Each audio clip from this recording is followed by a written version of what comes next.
حضرت عثمان رضی اللہ عنہ کا صرف یہی شرف نہیں تھا، حضرت عثمان رضی اللہ عنہ ان ابتدائی لوگوں میں سے ہیں 6 جو سیدنا صدیق اکبر رضی اللہ عنہ کی دعوت پر ایمان لائے، جو سابقون الاولون من المہاجرین میں سے ہیں، جن کو رسول اکرم صلی اللہ علیہ وسلم کی دوری دامادی کا شرف حاصل ہوا ہے۔ پوری روئے زمین کے اوپر واحد انسان ہے، حضرت آدم سے لے کر قیامت تک کے انسانوں تک واحد انسان ہیں جن کے گھر کے اندر ایک نبی کی بیٹیاں یک کے بعد دیگرے 2 آئی ہیں، ذوالنورین رضی اللہ تعالیٰ، ان کو 2 ہجرتیں کرنے کا شرف حاصل ہے، حبشہ پھر مدینہ منورہ۔ اور رسول اکرم صلی اللہ علیہ وسلم نے مختلف مواقع کے اوپر 7 مرتبہ سیدنا عثمان غنی رضی اللہ تعالیٰ عنہ کو جنت کی بشارت دی۔ کتنی مرتبہ؟ اور ایک وہ حدیث جو عشرہ مبشرہ ہے، 10 صحابہ کا نام لے کر کہا یہ جنت میں ہے، اور تم کیا بات کرتے ہو؟ حضرت عثمان رضی اللہ عنہ کے ایک نے لکھا ہے عجیب، حضرت عثمان رضی اللہ عنہ کا ظاہری اسلام، اللہ اکبر، ان کے اصل اسلام کی شہادت تو اللہ تعالیٰ نے خود سورہ احزاب میں دی۔ اور بھائی یہ صلح حدیبیہ کا واقعہ ہوا، اللہ کے رسول گئے، مکہ والوں نے روکا، آپ نے ان کو سفیر بنا کر مکہ میں بھیجا، یاد ہوگا، اور یہ خبر مشہور ہو گئی کہ عثمان رضی اللہ تعالیٰ عنہ کو شہید کر دیا گا۔ وہاں صحابہ نے حضور صلی اللہ علیہ وسلم کے ہاتھ کے اوپر بیعت کی، موت و حیات کی کہ نہیں، کہ ہم جو ہے وہ عثمان رضی اللہ تعالیٰ عنہ کی شہادت کا بدلہ لیں گے، بالکل بھاگیں گے نہیں حتیٰ کہ موت آ جائے۔ اللہ فرماتے ہیں اے ان لوگوں کے ہاتھ پہ آپ بیعت کر رہے تھے اور اللہ ان کے دلوں کو دیکھ رہے تھے کہ یہ کتنے مخلص ہیں، اور وہ ساری کی ساری بیعت رضوان کس کی وجہ سے ہوئی ہے؟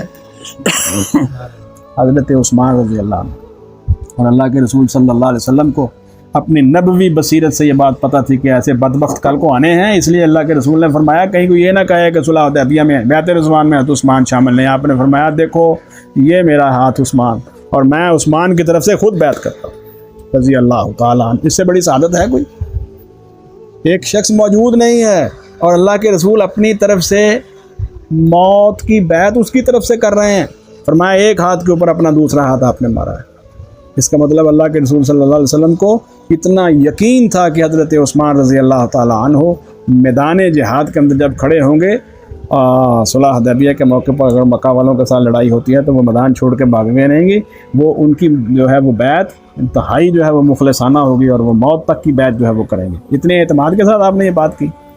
پھر اور تمہیں تو حیا نہیں آتا، تمہارا تو حیا ختم ہو گیا ہے۔ اللہ کے رسول فرماتے ہیں کہ ایسے شخص سے میں حیا نہ کروں جس کے فرشتے بھی حیا کریں، تمہارا حیا ختم ہو گیا ہے۔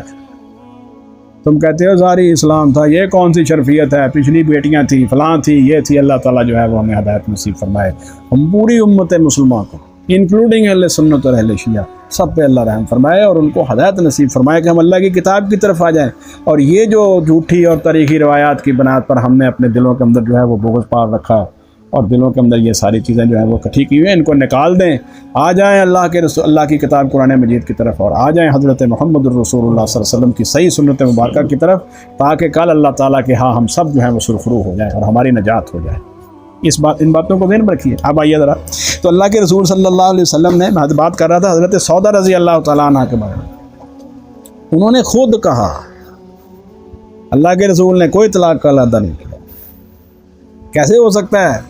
اتنے اعلیٰ اخلاق کا پیغمبر جس کو اجازت ہے اپنی بیویوں کی باریاں نامقرر کرنے کی، آپ کی مصروفیات کے پیش نظر، دینی ذمہ داریوں کے پیش نظر اللہ تعالیٰ نے آپ کو رخصت دی ہے، اس کے باوجود آپ نے باری جو ہے وہ مقرر کی ہے۔ آپ نے اپنی آخری بیماری میں جس میں آپ کو اٹھا کر جو ہے وہ سہارا دے کر مسجد میں لایا گیا ہے، ان حالات میں بھی آپ نے یہ کہا کہ نہیں مجھے جو ہے وہ کل کس بیوی کے پاس رہنا ہے، تو امہات المومنین نے خود آپ اجازت دی، تو آپ نے حضرت عائشہ صدیقہ رضی اللہ تعالیٰ عنہ کے گھر میں رہنا پسند کیا۔ اور پھر اگلی بات سنو، ابو بکر رضی اللہ عنہ تمہیں تو پسند نہیں ہے، اللہ کے رسول صلی اللہ علیہ وسلم فرماتے ہیں مروا ابا بکر فلیصلی بالناس، ابو بکر رضی اللہ عنہ کو کہیں نماز پڑھائیں۔ اپنی موجودگی میں ان کو مسلح کے اوپر کھڑا کیا ہے، اپنی موجودگی کے اندر ان کے ساتھ بیٹھ کر نماز پڑھی، اور حدیث میں ایک بڑی زبردست الفاظ آتے ہیں، سنو پیر صاحب، حضرت ابو بکر رضی اللہ عنہ نماز پڑھا رہے ہیں، ظاہرہ جب آپ نماز پڑھتے ہیں سورۃ فاتحہ پڑھتے ہیں کہ نہیں پڑھتے ہیں، آگے قرآن کا کچھ حصہ پڑھتے ہیں، حدیث میں کیا لفظ ہے؟ اللہ کے رسول جب تشریف لے آئے، ابو بکر رضی اللہ عنہ نے پیچھے ہٹنے کی کوشش کی، آپ نے اشارہ کیا نہیں یہی رہو، ابو بکر رضی اللہ عنہ کے بائیں طرف بیٹھ گئے. امام کون بن گئے؟ محمد الرسول اللہ صلی اللہ علیہ وسلم. ان کے مقتدی پہلے براہ راست کون بنے؟ ابو بکر صدیق رضی اللہ عنہ. اور پیچھے پوری امت بنی، سارے صحابہ بنے مقتدی کے نہیں.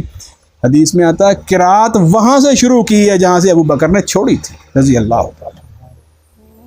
یہ نہیں کہا اللہ کے رسول صلی اللہ علیہ وسلم نے کہ میں نے سورۃ فاتحہ نہیں پڑھنی تو دوبارہ سے پڑھنی ہے، میں نے قرآن نہیں پڑھا تو دوبارہ سے پڑھنا ہے. یعنی ویلیڈیٹ کر دیا ابو بکر رضی اللہ عنہ کی قرات کو، جو انہوں نے کی ہے وہی میرے لیے کافی ہے. صاحب ابو بکر رضی اللہ عنہ کا یہ درجہ ہے کن کے نزدیک؟ اللہ کے رسول حضرت محمد رسول اللہ صلی اللہ علیہ وسلم کے نزدیک. اور تم لوگ کیسی باتیں کر رہے ہو؟ اللہ کے رسول صلی اللہ علیہ وسلم کے ان عظیم صحابہ اکرام کی قدر و منزلت ہمیں کرنے کے اللہ تعالیٰ توفیق عطا فرمائے. اب سنیے ذرا بات. فرمایا ذالک ادنا، یہ تخییر کا حکم، یہ اختیار کا حکم زیادہ قریب ہے. ان تقر اعینہن، اس بات کے کہ ٹھنڈی ہوں ان کی آنکھیں، آپ کی بیویوں کی آنکھیں ٹھنڈی ہوں. کیا مطلب ہے؟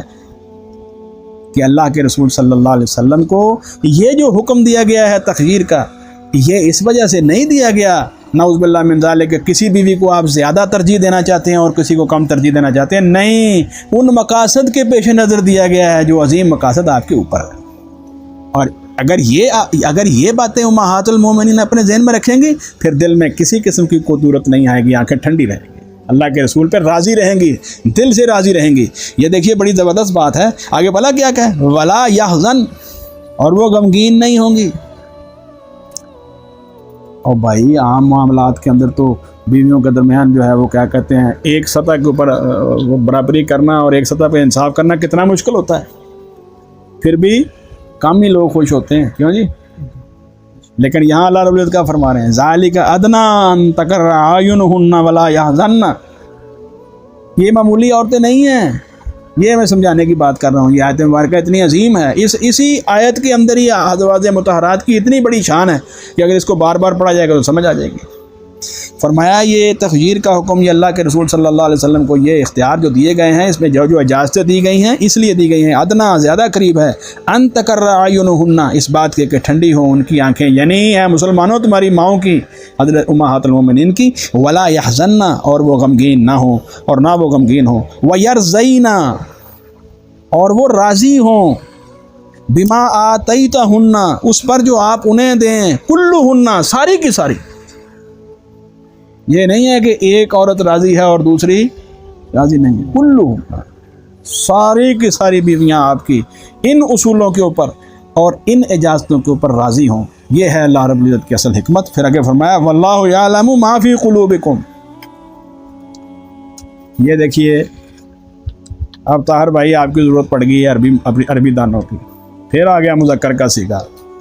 مذکر کا صیغہ پہلے آیا تھا تو ہمارے کچھ جو ہے وہ امت کے کچھ لوگوں کو پریشانی ہو گئی تھی کہ پہلے بھی صیغے جو ہیں وہ مؤنث کے ہیں، آگے بھی صیغے مؤنث کے ہیں، درمیان میں مذکر کی آیت کہاں سے آگے مذکر کے صیغوں کے ساتھ. انما یرید اللہ لیذھب عنکم الرجس اہل البیت ویطہرکم تطہیرا، آئی تھی نا آیت. تو ایک صاحب سے رہ نہیں سکا وہ کہتا ہے یہ آیت لگتا ہے، نعوذ باللہ اللہ تعالیٰ معاف فرمائے، لگتا ہے کہ یہ آیت جان بوجھ کر گھسوڑی گئی ہے یہاں پر.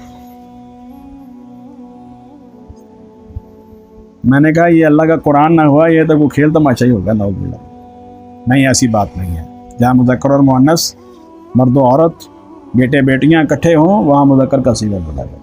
یہاں دیکھیے فرمایا جو اللہ کے رسول صلی اللہ علیہ وسلم کے دل میں تمہاری قدر و منزلت ہے اس کو بھی اللہ جانتے ہیں، جو تمہارے دل میں اللہ کے رسول کی قدر و منزلت ہے اللہ اس کو بھی جانتے ہیں.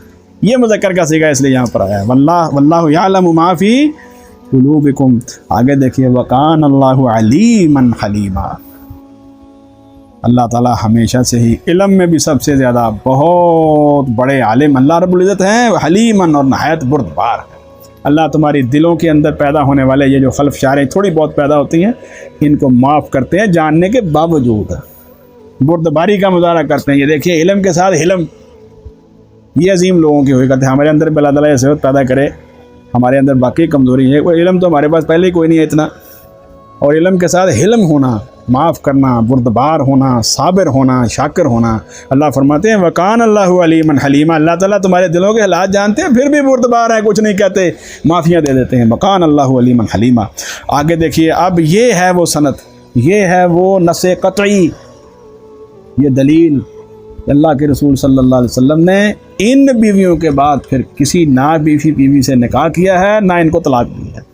اور یہ جو جھوٹی روایتیں حضرت صفیہ رضی اللہ عنہ کے بارے میں بنائی گئی ہیں، آپ نے پہلے طلاق دی پھر رجوع کر لیا، حضرت سودا کے بارے میں نے آپ کو بتا دیا رضی اللہ عنہ، یہ ساری ایسی ضعیف روایتیں ہیں، ان کی کوئی حیثیت نہیں ہے۔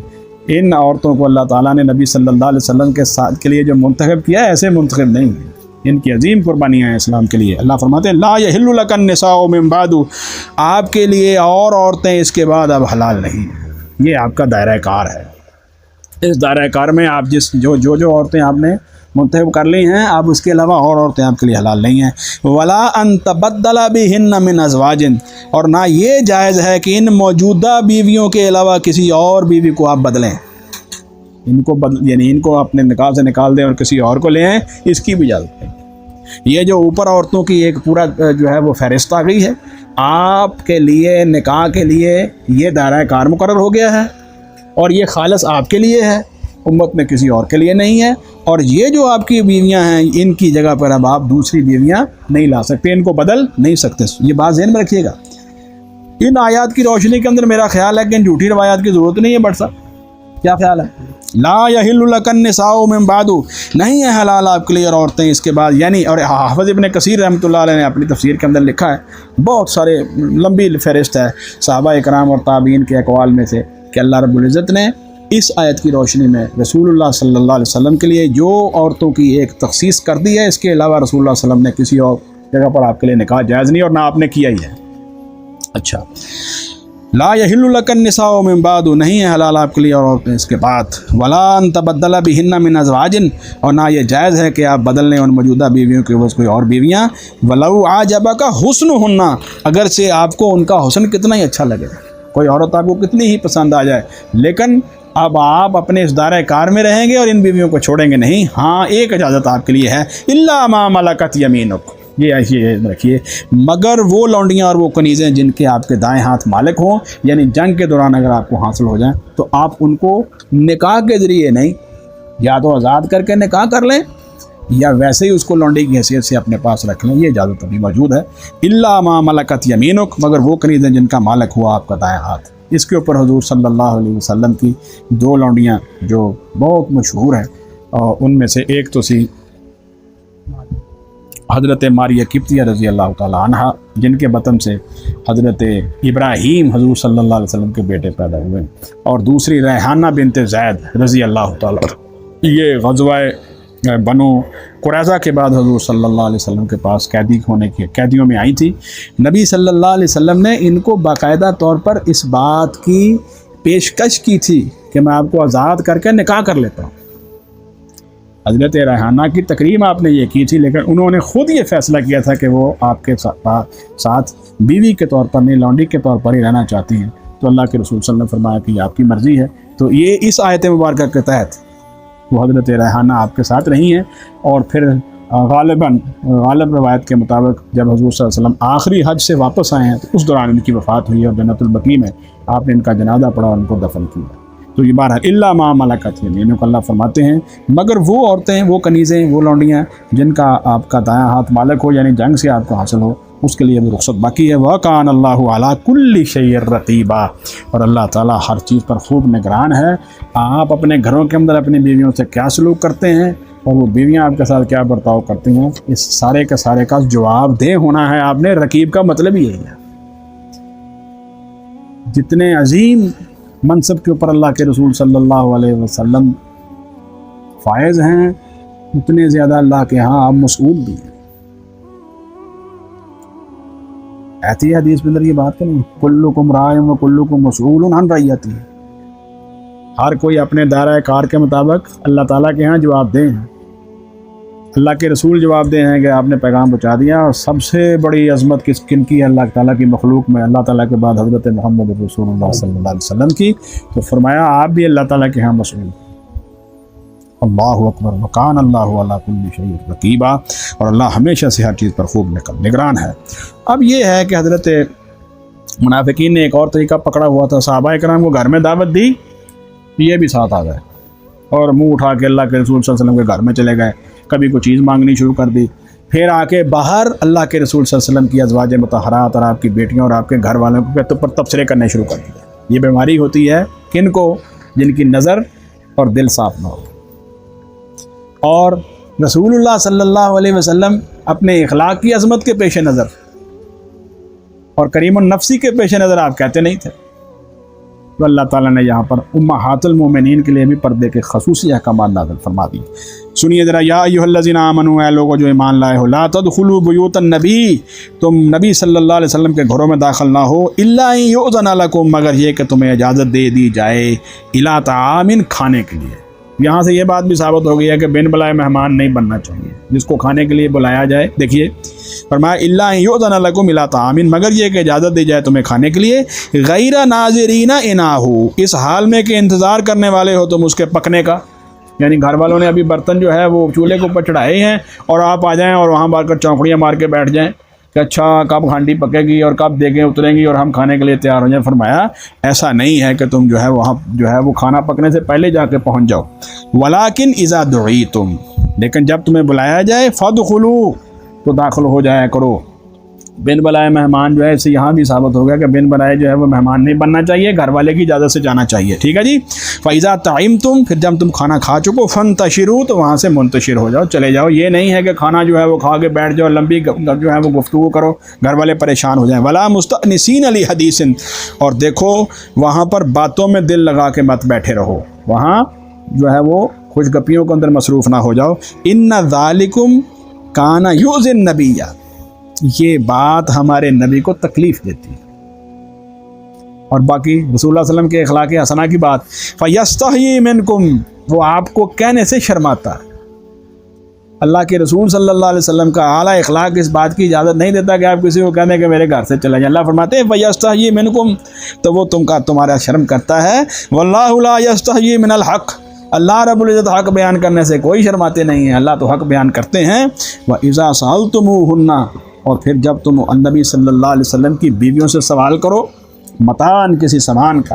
یہ سوال یہ تاریخ اور سیرت کی کتابوں میں ایسے واقعات بھی ہیں کہ منافقین نے کہا لو جی اب ہمیں جو ہے وہ ایک چھوٹے موٹے گھر کے اندر سے گلاس پکڑنے کے لیے بھی پردے کا اہتمام کرنا پڑے گا.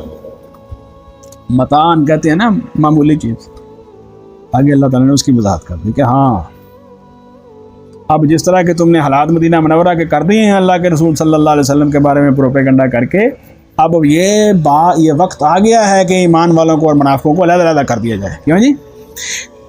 وَإِذَا سَأَلْتُمُوهُنَّ، اور جب تم ازواج مطہرات سے سوال کرو، متاعًا، کسی سامان کا، فَاسْأَلُوهُنَّ، تو تم ان سے سوال کرو، مِن وَرَائِ حجاب، پردے کے پیچھے سے، پردے کے پیچھے سے سوال کرو. اگر اللہ کے رسول صلی اللہ علیہ وسلم کی بیویاں امہات المومنین جو ہماری مائیں ہیں، ان سے پردے سے پیچھے سے سوال کرنا ہے، تو عام مسلمان مومنوں کے جو ہے ان سے پردہ کیوں نہیں ضروری؟ اس لیے گھروں کے اندر جو ہے وہ زنانہ اور مردانہ علیحدہ علیحدہ ہونا چاہیے. اور اب یہ جو نئے گھر بھر رہے ہیں اور ہم جو ہیں وہ کیا کہتے ہیں جی، اب ایڈوانس ہو گئے، دروازوں کے اوپر پردے نہ لٹکائیے جی کیوں جی؟ خوبصورتی خراب ہوگی. ایک زمانہ تھا کہ دروازوں پر پردے کیا لگنے، دیواروں پر بھی پردے لٹکائے جاتے تھے. اور اب یہ ہے کہ دروازوں کے پردے نہ لگائیں، گھر کی خوبصورتی خراب ہوتی ہے. زنانہ مردانہ علیحدہ علیحدہ کرنا پرانے زمانے کی بات ہے، نہیں بھائیو ایسی بات نہیں. اس آیت کی روشنی سے بھی یہ بات ثابت ہوتی ہے کہ گھر کے اندر مردانہ اور زنانہ علیحدہ علیحدہ ہونے چاہیے. اللہ رب العزت اسی کو چاہتے ہیں. ذالکم اطہر لقلوبکم وقلوبہن، یہ بات زیادہ پاکیزہ ہے کہ یہ بات تمہارے دلوں کے لیے بھی اور ان کے دلوں کے لیے بھی، یعنی نبی صلی اللہ علیہ وسلم کے ازواج مطہرات کے لیے، یعنی عورتوں کے لیے بھی، اور تمہارے دلوں کے اندر. یہ بات یہ اس لیے ہے کہ اس سے تم زیادہ پاکیزہ رہ سکتے. یہ تمہارے دل کو پاک صاف رکھنے کی سب سے بہترین ترکیب ہے کہ پردے کا اہتمام کرو. وما کان لکم ان تؤذوا رسول اللہ، اور یہ جائز نہیں ہے تمہارے لیے کہ تم اللہ کے رسول صلی اللہ علیہ وسلم کو کبھی تکلیف دو. اور سب سے بڑی تکلیف کیا ہے؟ ولا تنکحوا ازواجہ من بعدہ ابدا، اور نہ یہی جائز ہے تمہارے لیے کہ نبی صلی اللہ علیہ وسلم کی بیویوں کے ساتھ اس کے بعد کبھی بھی نکاح کا سوچو.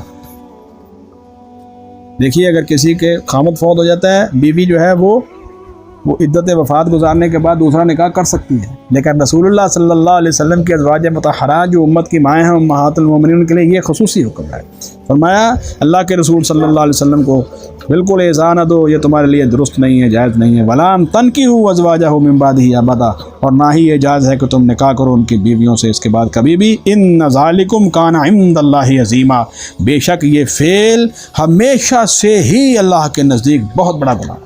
اس کا مطلب یہ ہے کہ یہ قانون صرف رسول اللہ صلی اللہ علیہ وسلم کے لیے نہیں ہے، یہ پچھلے انبیاء کی بیویوں کے لیے بھی یہی قانون ہے۔ یہ دیکھیے، یہ کانا کا لفظ ہے، ان ذالکم کان عند اللہ عظیما، یہ بات اللہ تعالیٰ کے یہاں ہمیشہ سے ہی بہت بڑا گناہ ہے، اب بھی گناہ ہے۔ ان تبدو شیئا، دیکھو اگر تم کو ظاہر کرو کوئی چیز، او تخفوہ، جو تم اسے چھپاؤ، اللہ کے رسول صلی اللہ علیہ وسلم کے بارے میں، آپ کے گھر والوں کے بارے میں اگر تم کوئی بات دل میں چھپاتے ہو، کوئی ظاہر کرتے ہو، دیکھیے اللہ تعالیٰ تو سب کو جانتا ہے۔ فإن اللہ کان بکل شیء علیما، اور بلا شبہ اللہ ہمیشہ سے ہر چیز کو خوب جاننے والا ہے۔ اب جب نبی صلی اللہ علیہ وسلم کے گھر والوں کے اوپر یہ پابندی لگ گئی، نبی صلی اللہ علیہ وسلم کے گھر میں آنے کے لیے کچھ حدود و قیود مقرر ہوگی، تو اب سوال شروع ہو گیا کہ کن کن کو آنا چاہیے، کن کن کو نہیں آنا چاہیے، کیا اس کے اندر رسول اللہ صلی اللہ علیہ وسلم کے نسبی رشتے اور وہ رشتے جو خونی رشتے ہیں یا رضاعت کے رشتے ہیں، کیا وہ بھی سارے کے سارے جو ہیں ان کو بھی یہ گھروں میں آنے کی اجازت نہیں ہے؟ تو اللہ تعالیٰ نے اس آیت کریمہ آیت کے اندر جو ہے وضاحت کر دی ہے کہ نہیں، ان کے لیے اجازت ہے۔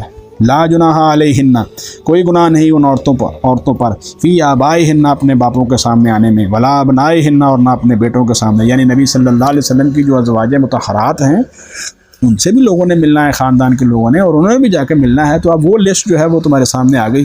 یہ تو عام قانون بن گیا ہے کہ پردے کے پیچھے سوال کرو، لیکن کچھ لوگوں کو اجازت ہے، وہ تفصیل آگے آ رہی ہے۔ لا جناح علیہن، کوئی گناہ نہیں ان عورتوں پر، فی آبائہن، اپنے باپوں کے سامنے آنے میں، ولا ابنائہن، اور نہ اپنے بیٹوں کے، ولا اخوانہن، اور نہ اپنے بھائیوں کے، ولا ابنائے اخوانہن، اور نہ اپنے بھائیوں کے بیٹوں کے۔ بھائیوں کے بیٹے کون سے ہوئے؟ بھتیجے۔ ولا ابنائے اخوانہن، اور نہ اپنی بہنوں کے بیٹوں کے، یہ کون سے ہوئے جی؟ بھانجے۔ ولا نسائہن، اور نہ اپنی عورتوں، اپنی جیسی عورتوں کے جو آپ کے پاس آتی جاتی ہیں، ان کے اوپر کوئی گناہ ہے۔ ولا ما ملکت ایمانہن، اور نہ ان کے جن کے مالک ہوئے، ان کے دائیں ہاتھ یعنی گھروں کے اندر کام کرنے والے غلام اور لوڈیاں، ان کے سامنے آنے میں بھی کوئی جو ہے وہ گناہ نہیں ہے۔ واتقین اللہ، لیکن تم سب اللہ سے ڈرو، تقوی اختیار کرو، تقوی کی جو ہے وہ صفت اپنے اندر رکھو۔ ان اللہ کان علی کل شیء شہیدا، بے شک اللہ ہمیشہ سے ہی ہر چیز پر جو ہے گواہ ہے۔ اور اس کے بعد رسول اکرم صلی اللہ علیہ وسلم کی شان مبارک کے اوپر عظیم آیت، ان اللہ و ملائکتہ یصلون علی النبی، رسول اللہ صلی اللہ علیہ وسلم کو عام معاشرے کے افراد کی طرح مت سمجھو۔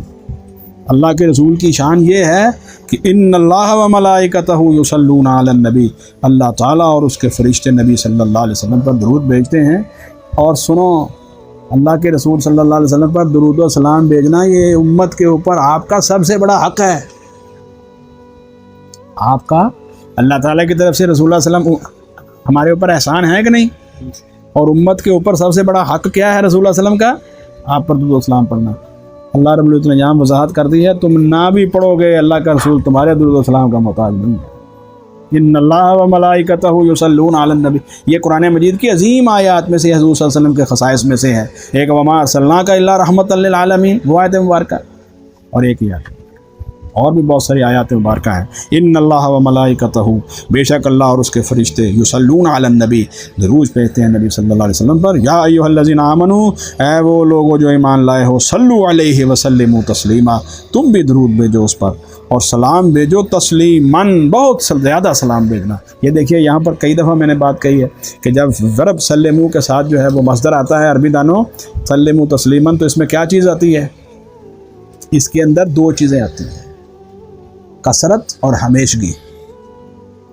سلموا تسلیما، سلام پڑھو جیسے سلام پڑھنے کا حق ہے، کثرت کے ساتھ اور ہمیشگی کے ساتھ۔ یہ نہیں ہے کہ یہ ہمارے بعض فقہا نے یہ بات لکھ دی یا چند لوگوں نے لکھ دی کہ ایک دفعہ اگر آپ درود و سلام پڑھ لیں زندگی کے اندر تو کافی ہے۔ نہیں، ایسی بات نہیں۔ اللہ کے رسول صلی اللہ علیہ وسلم کے اوپر درود و سلام کثرت سے پڑھنا ہے۔ فرمایا یا ایھا الذین آمنوا، اور اے لوگوں جو ایمان لائے ہو، صلو علیہ، تم بھی درود بھیجو اس پر، وسلموا تسلیما، اور سلام بھیجو، بہت زیادہ سلام بھیجنا۔ ایک مختصر سی حدیث بیان کر دیتا ہوں، جس نے نبی صلی اللہ علیہ وسلم نے فرمایا جس نے ایک مرتبہ میرے اوپر درود پڑھا یا سلام پڑھا، اس کو اللہ تعالیٰ جو ہے وہ 10 رحمتیں اس کے اوپر نازل کرتے ہیں۔ اور قیامت کے اندر، قیامت والے دن میرے سب سے زیادہ قریب وہ شخص ہوگا جو مجھ پر سب سے زیادہ درود و سلام پڑھتا رہا ہے دنیا کی زندگی کے اندر۔ ان الذین یؤذون اللہ ورسولہ، بلا شبہ وہ لوگ جو تکلیف پہنچاتے ہیں اللہ اور اس کے رسول صلی اللہ علیہ وسلم کو، لعنہم اللہ فی الدنیا والآخرہ، یہ ان منافقین کے بارے میں یہودیوں کے پیچھے لگ کے کمزور ایمان